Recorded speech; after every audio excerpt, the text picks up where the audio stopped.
반가. 안녕하세요. 박용덕입니다. 공인모 제4회 모의고사 두 번째 시간입니다. 11번 문제 보겠습니다. 등록의 결격사유에 해당하지 않는 자입니다. 등록의 결격사유, 즉 개업하거나 취직할 수 없는 결격사유를 말하는 것입니다. 1번이네요. 정답은 딱 눈에 보이죠? 이 문제는 제가 출제했기 때문에 아마 여러분들 제 강의를 들은 분들은 좀 더 쉬울 수도 있을 것입니다. 네, 벌금은 공인중개사법 위반으로 300만 원 이상 벌금 받아야 됩니다. 그래서 집시법 위반으로 벌금 받아도 결격사유 아닙니다. 1번이 결격사유에 해당되지 않습니다. 그 다음에 2번 피성년 후견인은 성년 후견 종료 심판이 있어야 됩니다. 피성년 후견인, 피한정 후견인은 오직 종료 심판이 있어야 벗어나고 피특정 후견인은 결격사유 아닙니다. 그 다음에 3번 파산 선고받으면 복권이 있어야 되고요. 그 다음에 4번 집행유예는 유예기간이 경과되어야 합니다.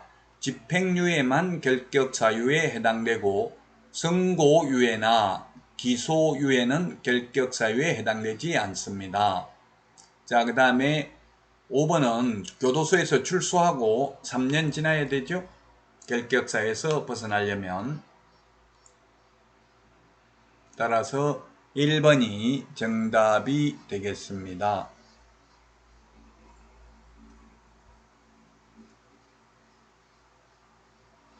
자, 다음은 12번 문제, 인장 등록에 대해서 틀린 것입니다.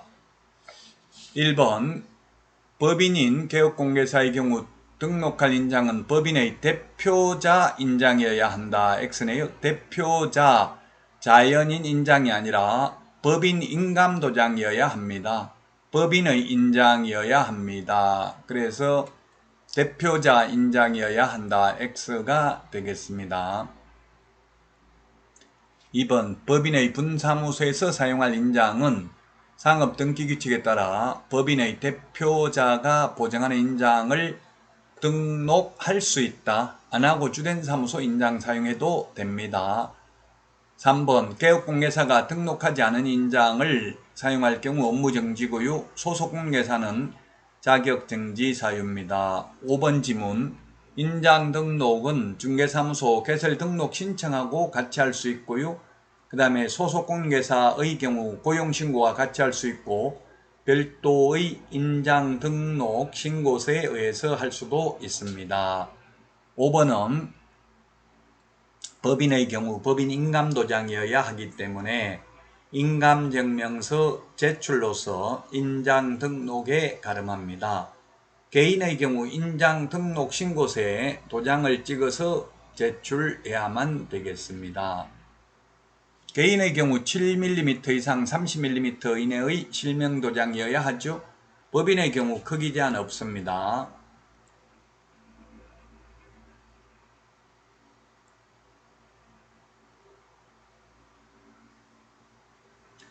자, 다음은 13번 문제입니다. 청문을 실시하지 않아도 되는 것입니다.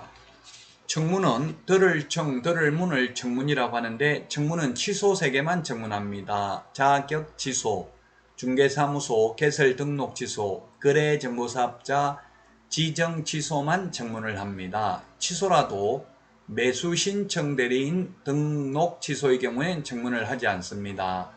자, 청문을 하는데 들을 청, 들을 문이 청문입니다. 듣는 게 청문인데 이 2번이 정답이네요. 해산 또는 법인 사망하고 없으면 법인이 없어진 거잖아요. 개인 죽는 거하고 법인 해산한 거하고 똑같죠? 이런 경우에는 없어졌기 때문에 청문을 할 수 없습니다. 2번이 정답이 되겠습니다. 사망, 해산의 경우에는 청문 실시할 수 없다. 듣는 게 들을 청, 들을 문, 듣는 게 청문인데 들을 사람이 없잖아요. 죽고 없으니까. 개인 사망이나 법인 해산 같은 의미입니다.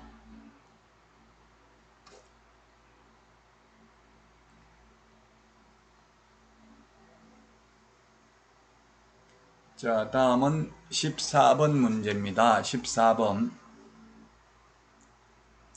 부동산 거래 신고 등에 관한 법률 옳은 것입니다. 옳은 것은 몇 개인가 했는데 기업, 빈집 및 소규모 주택 정비에 관한 특례법에 따른 사업계획 인가로 취득한 입주자로 선정된 지위의 매매계약은 부동산 거래 신고해야 된다. 네, 맞는 말이네요. 해야 됩니다. 미연에 개업공개사의 중개로 매매계약이 체결된 경우 거래 당사자 중 일방이 국가 등인 경우에는 국가 등이 신고해야 된다. 국가 등이 하는 게 아니라 개업공개사 중개인명 개업공개사가 해야 됩니다. 자, 그 다음에 잔금 지급일로부터 30일이 아니라 계약일로부터 30일이고요. 리얼은 산업입지 및 개발에 관한 법률에 의한 공급계약 부동산거래 신고해야 되고요. 자, 그 다음에 신고 필증을 즉시 교부해야 된다. X네요. 즉시 교부가 아니라 지체 없이 교부가 되겠습니다. 따라서 옳은 것은 2번이 정답이 되겠습니다. 기억하고 디귿 두 개가 옳은 내용이 되겠네요. 디귿이 아니고 리얼, 이게 리얼이네요. 디귿, 기억하고 리얼 두 개가 옳은 내용이 되겠습니다. 제가 화면 보고 글을 읽다 보니까 조금 화면이 글자가 작아가지고 잘 안 보여서 약간 이게 디귿인지 리얼인지 헷갈렸었습니다. 자, 다음 문제 살펴보도록 하겠습니다. 15번 문제입니다. 계약금 등의 반환채무 이행보장제도와 관련해서 틀린 것입니다. 이 계약금 등의 예치 권고제도죠. 계약금 등에는 계약금뿐만 아니라 중도금, 잔금도 포함되고요. 권고제도니까 강행규정은 아니고 임의규정입니다. 자, 틀린 것인데 1번 이 소요된 비용은 매도인이 부담한다. X네요. 매도인이 부담하는 게 아니라 매수인이 부담합니다. 매도인이 부담한다. X. 매수인이 부담합니다. 매수인, 임차인이 부담합니다. 왜냐하면 이거 왜 예치합니까? 매수인이나 임차인이 계약금 떼일까봐, 계약금 등을 떼일까봐 거래의 안전을 보장하기 위해서 거래 이행이 완료될 때까지 예치하도록 권고하는 거니까 매수인이 부담합니다. 그래서 1번이 틀렸고요. 그 다음에 잔금도 계약금 등에 포함됩니다. 2번 지문은. 원래 잔금은 동시이행을 해야 되잖아요. 근데 동시이행을 현실적으로 안 하고 있죠. 동시행이라고 하면 등기부에 등기관이 기재하는 순간 잔금 치르는 게 동시행인데 현실적으로는 등기 이전에 필요한 서류만 받고 잔금을 치르고 있기 때문에 불안하니까 잔금도 예치하도록 권고할 수 있습니다. 3번 개업공개사는 예치된 계약금에 해당하는 금액을 보장하는 보증보험 또는 공제가입하거나 공탁을 해야 된다. 개업공개사만 못 믿는다는 이야기죠. 맞습니다. 개업공개사가 떼먹고 도망갈 수도 있으니까. 자, 그 다음에 개업공개사는 예치된 계약금이 자기 소유의 예치금과 분리하여 관리될 수 있도록 해야 됩니다. 네 돈 내 돈 섞어놓고 찾았으면 안 되죠. 그래서 5번 개업공개사는 예치된 계약금을 거래 당사자의 동의 없이 임의로 인출하여서는 아니 됩니다. 계약금 등의 예치 권고 제도는 3년에 한 번 정도 시험에 출제됩니다. 자, 다음은 16번 문제입니다. 주택임대차 신고에 대해서 틀린 내용입니다. 1번 보증금 6천만원 초과, 그 다음에 2번 월차임 30만원 초과입니다. 초과라는 걸 주의해야 됩니다. 이상이 아니고 초과입니다. 초과. 자, 6천만원 초과 또는 월차임 초과 둘 중에 하나만 초과해도 신고해야 됩니다. 3번 계약을 갱신하는 경우로서 보증금 및 차임의 정감 없이 임대차 기간만 연장하는 경우 신고 대상이다 했는데 아닙니다. 이런 경우는 신고 대상 아닙니다. 기간만 연장하는 경우에는. 따라서 정답은 3번입니다. 틀린 정답. 4번 특별자치시, 특별자치도, 시, 군, 그리고 군의 경우 광역시 및 경기도 관할구역 안에 있는 군으로 한정한다. 구, 자치구를 말한다. 지역만 신고 대상이다. 네, 그렇습니다. 따라서 군의 경우 광역시나 경기도에 있는 군만 신고 대상이고 광역시, 경기도가 아니라면 신고 대상이 아닙니다. 군 지역의 경우 금액이 얼마이든지 간에. 자, 그 다음에 임대차 계약 당사자 중 일방이 국가 등인 경우에는 국가 등이 신고해야 됩니다. 부동산 거래 신고도 직거래 당사자 직거래이면 국가 등이 하죠. 근데 해제 신고는 국가 등이 할 의무는 없습니다. 물론 할 수는 있습니다.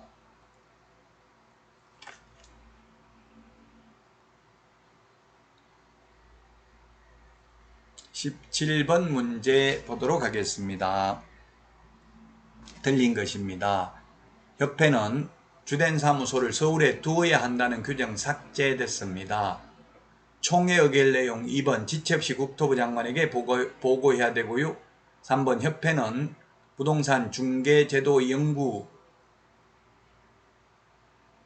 개선에 관한 업무를 수행할 수 있고요. 그 다음에 4번 협회가 지부를 설치한 때는 시도지사, 지회는 등록관청에 신고해야 됩니다. 5번 협회는 비영리 사단법인입니다. 그래서 민법 중 재단법인이 아니고 사단법인에 관한 규정을 준용 또는 적용 같은 말입니다. 합니다. 그래서 틀린 정답 5번이 되겠습니다. 5번. 비영리 사단법인이기 때문에 사단법인에 관한 규정을 적용합니다.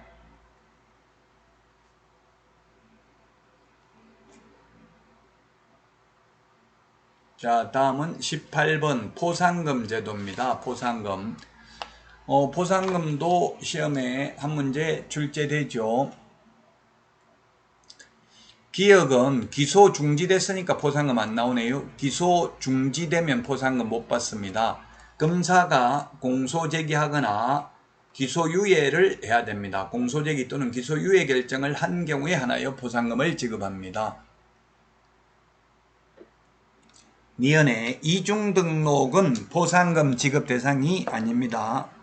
포상금 지급 대상 우리 핵심 비교정리 28번에 보면 무부양, 광시, 공시 이렇게 했죠. 광시, 공시, 무등록, 부정한 방법으로 등록, 양도되어, 개공 아닌 자가 강고한 경우, 시공시, 개공 등이 시세에 부당한 영향을 미치는 행위를 한 경우, 공동중개 제한, 누구든지 시세에 부당한 영향을 미칠 목적으로 개업공개사의 업무를 방해하는 경우 포상금 지급 대상입니다. 따라서 이중등록은 포상금 지급 대상이 아니고요.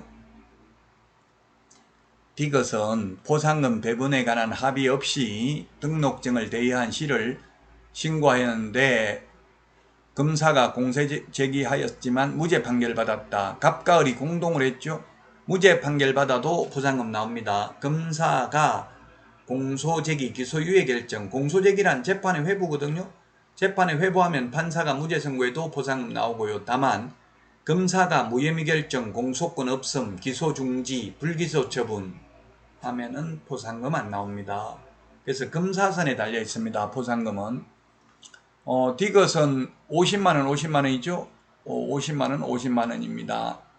50만원, 50만원이 아니라 공동으로 신고했으니까 50만원 가지고 나누기 해서 25만원씩 각각 지급합니다. 50만원씩 각각이 아니라 균등하게 배분합니다. 두 명이 공동으로 신고했으니까. 자, 그 다음에 리얼은 을은 등록증을 대여한 D를 신고하였는데 검사가 불기소 처분, 무혐의 결정, 공소권 없음 하면 포상금 안 나옵니다. 행정기관에 의해서 발각되기 전에 신고해야 되죠. 발각되기 전에 했네요. 따라서 포상금은 정답은 1번이 되겠네요. 25만원, 25만원.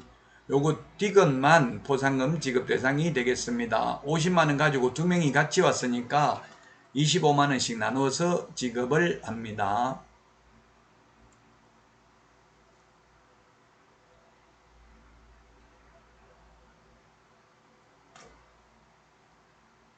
자, 다음은 19번 문제입니다. 19번 문제. 중개상물 표시광고를 하는 때에 건축물 및 그 밖의 토지의 정착물인 경우 명시해야 될 사항이 아닌 것. 인터넷 표시광고 하는 경우죠. 인터넷 표시 광고하는 경우 건축물인 경우는 암기 어떻게 씁니까? 총사방, 개개, 입주관 이렇게 8가지 암기를 하셔야 되겠습니다. 총청수, 사용승인, 사용검사받은 날, 방향, 방의 개수, 욕실 개수, 입주 가능일, 주차 대수, 관리비.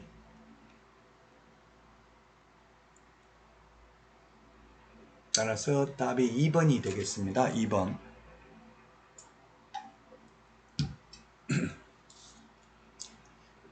건축 허가받은 날, 사업계획 승인받은 날이 아니라 허가는 건물 짓기 전에 받는 게 허가죠. 건축법상. 주택법상 사업계획 승인은 건물 짓기 전에 받는 겁니다. 건물 다 짓고 나서 이게 왜 그 사용 승인, 사용 검사 받은 날을 명시하라고 하는 이유는 건축연도 보려고 하는 거잖아요. 쉽게 말하면 준공 떨어지고 나서 준공 떨어진 날이 언제인지를 알아야 되거든요. 그래서 허가받은 날이 아니라 사용 승인, 그 다음에 사업계획 승인이 아니라 사용 검사. 건축법에서는 건물 짓기 전에 받는 걸 허가, 그 다음에 건물 짓고 나서 받는 게 사용 승인입니다. 그 다음에 주택법은 건물 짓기 전에 받는 게 사업계획 승인이고 건물 다 짓고 나서 받는 게 사용 검사입니다. 그래서 허가 아니고요. 사업계획 승인이 아니고 사용 승인, 사용 검사 받은 날이 되겠습니다. 2번이 정답이 되겠습니다.